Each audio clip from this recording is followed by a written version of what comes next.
Pois é, o mundo está cada vez mais acelerado, né? As pessoas têm a sensação de estarem correndo contra o tempo. É uma situação que vem trazendo consequências para a saúde física e emocional. E é sobre esse assunto que eu converso com o neurocientista Ari Brito. Boa noite, Ari. Obrigada pela presença. Boa noite. Muito interessante, né, como pano de fundo essa matéria que a gente acabou de assistir, porque é um pouquinho sobre isso que a gente está falando, né, já há um tempo, principalmente depois da pandemia. O mundo parece que está mais acelerado, mas na verdade as pessoas que ficaram no confinamento e que acabaram acostumando a ficar na frente de telas e na velocidade das telas, tá achando que o mundo está muito lento. E aí as pessoas estão sofrendo cada vez mais de ansiedade, né? Exatamente, a gente viu a questão aí das telas, né, celular, as pessoas não têm mais paciência, né, de coisas assim mais longas, é curta duração, né? Sim, a gente até comentava nos bastidores, né, como professor universitário, eu pego essa faixa etária aí, 17, 18 anos, o pessoal vem para a faculdade, não aguenta, por exemplo, uma aula, um professor falando 40, 50 minutos, como era antigamente, né, que era comum. Hoje, 10, 15 minutos, o menino já quer mudar a tela, assim, só que no mundo real não muda a tela, né, o mundo real é o mundo da reflexão, da discussão, e aí as pessoas estão assim, surtando, né? Ficando assim, na verdade, muitas vezes vegetando na sala de aula e particularmente no ensino superior, onde você não tem como inibir, por exemplo, o uso das telas, acaba acontecendo que a exposição a uma aula ou uma experiência real, porque isso está acontecendo até no cinema, no teatro, a pessoa vai no cinema e fica assistindo os comentários e postando coisas sobre o filme que está assistindo. Então, assim, a gente está cada vez mais dispersando e desviando a atenção. E a gente sabe que com a falta de atenção, a gente acaba trazendo outros problemas, né? Principalmente problemas de torno de atenção mesmo, relacionados à ansiedade, que é aquela coisa de pensar, poxa, quanto tempo eu levo para fazer as minhas atividades? E aí a gente está no mundo do 2x, né? Para quem usa aplicativo de comunicação.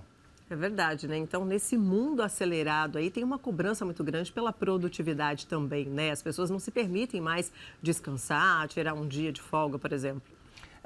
A gente vive numa sociedade que crescemos ouvindo, olha, vai estudar, vai trabalhar para ser alguém na vida. Né? Culturalmente a gente tem isso, não só no Brasil, mas no planeta, então essa coisa do trabalho.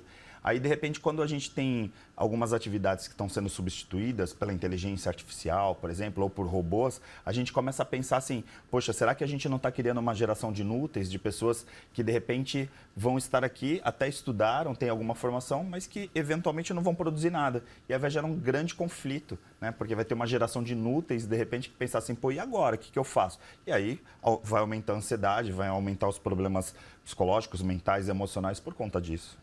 Pois é, essas consequências negativas, né, que toda essa correria traz, né, isso causa um dano prejudicial às famílias mesmo, né, não só a gente viu ali na questão da reportagem, né, o filho, mas isso adoece uma família inteira, né, uma casa inteira. Sim, primeiro define prioridades. Assim, a gente fala de tempo, a gente fica com a sensação de que o tempo está cada vez mais rápido. E, na verdade, o que acontece é que o tempo é duração de atividade. Quando a gente tem 2, 3 atividades que a gente faz ao mesmo tempo, que é o nosso mundo real de hoje em dia, a gente fica com a ideia de que o tempo está 2, 3 vezes mais acelerado. Mas, na verdade, a gente está fazendo 2, 3 atividades que há 10 anos atrás a gente fazia uma atrás da outra. O mundo era muito mais linear antes das redes sociais, antes da tecnologia. Hoje, no mundo não linear, a gente faz 2, 3 coisas ao mesmo tempo. Eu até faço um desafio, como a gente está ao vivo aqui, eu tenho certeza que tem gente que está nos assistindo e essa hora também está navegando, trocando mensagens, fotografando tela, fazendo um monte de coisas, e isso está fazendo com que o cérebro fique com a percepção de que a gente está andando 2 vezes mais rápido do que o normal, porque o cérebro não está focado numa única atividade.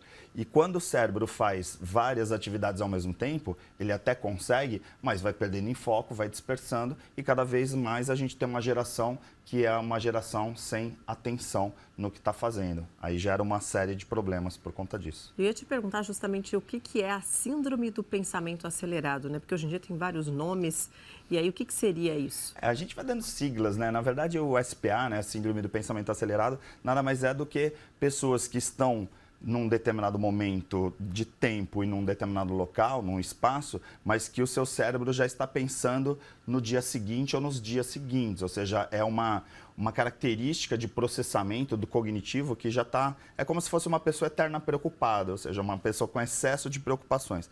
A gente já falou uma vez aqui até no telejornal que a verdade é que nem sempre as nossas preocupações se tornam problemas. Mas se você pegar um adolescente, por exemplo, que ele está preocupado com o futuro dele, muito provavelmente ele não vai conseguir realizar metade das coisas que ele poderia resolver se ele colocasse atenção no presente. Então, uma pessoa que sofre, por exemplo, de síndrome do pensamento acelerado ou até TDAH, tal, que é o transtorno de atenção, que muitas vezes as pessoas acabam para diagnosticar, acabam se familiarizando muito, tem muita proximidade, está diretamente ligado a essa questão de as pessoas não conseguirem mais ouvir os pais. Então, muitos pais reclamam, poxa, eu estou conversando com meu filho, aí eu chamo atenção, ou então ele está comendo, mas ele está comendo e ao mesmo tempo jogando videogame ou está numa tela. Então, a gente vê aquelas mesas de jantar que as famílias se reuniam para jantar e hoje viraram pequenas cadeiras individuais onde cada um está com um tablet, está com um celular, digitando. E essa é a fotografia da família moderna de 2023.